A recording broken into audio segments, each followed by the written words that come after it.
म्हाडाच्या पुणे मंडळातर्फे 4777 घरांसाठी ऑनलाईन सोडत निघणार आहे आणि पुण्यामध्ये याचा शुभारंभ झाला। पुणे, सातारा, सांगली, कोल्हापूर, सोलापूरमध्ये सामान्य जनतेला परवडणारी घरं उपलब्ध होणार आहेत आणि यामध्ये 2416 घरांचं वितरण प्रथम येणाऱ्याच प्रथम प्राधान्य या तत्वावर करण्यात येईल आणि उर्वरित घरांसाठी उद्यापासून ऑनलाईन अर्ज भरता येईल। नवी मुंबईच्या दिघ्यामध्ये ईश्वरनगर ते गणपतीपाडा रेल्वे भुयारी मार्गाचं ठाकरे गटाचे खासदार राजन विचारे यांनी उद्घाटन केलं आणि या निमित्तानं ठाकरे आणि शिंदे गटाचे कार्यकर्ते एकत्र आले। या ठिकाणी रेल्वे रूळ ओलांडताना अनेक अपघात होत होते। आता या नव्या भुयारी मार्गामुळे नागरिकांना दिलासा मिळाला आहे। 12 ज्योतिर्लिंगांपैकी एक असलेल्या नाशिकच्या त्र्यंबकेश्वर मंदिरामध्ये महाशिवरात्रीचा उत्साह पाहायला मिळतोय।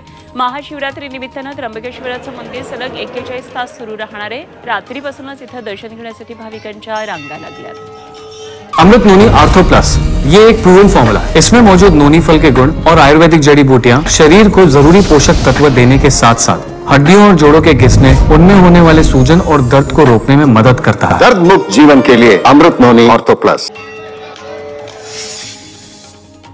भीमाशंकरमध्ये सहकार मंत्री दिलीप वळसे पाटील यांच्या हस्ते शासकीय महापूजा संपन्न झाल्यानंतर महाशिवरात्री यात्रा उत्सवाला सुरुवात झाली।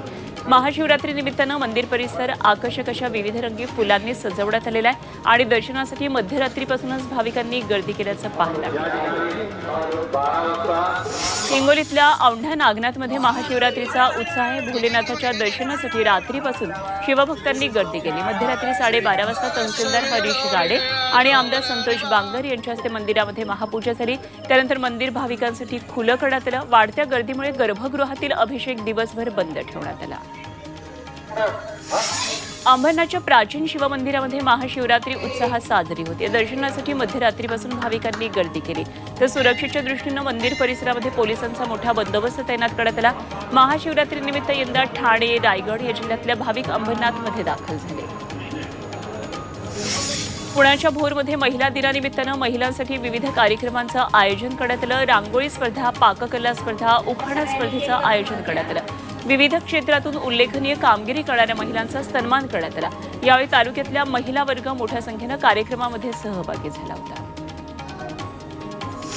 अकोला पोलीस दलानं जागतिक महिला दिनानिमित्तानं महिलांच्या अधिक सुरक्षेसाठी पुढाकार घेतला।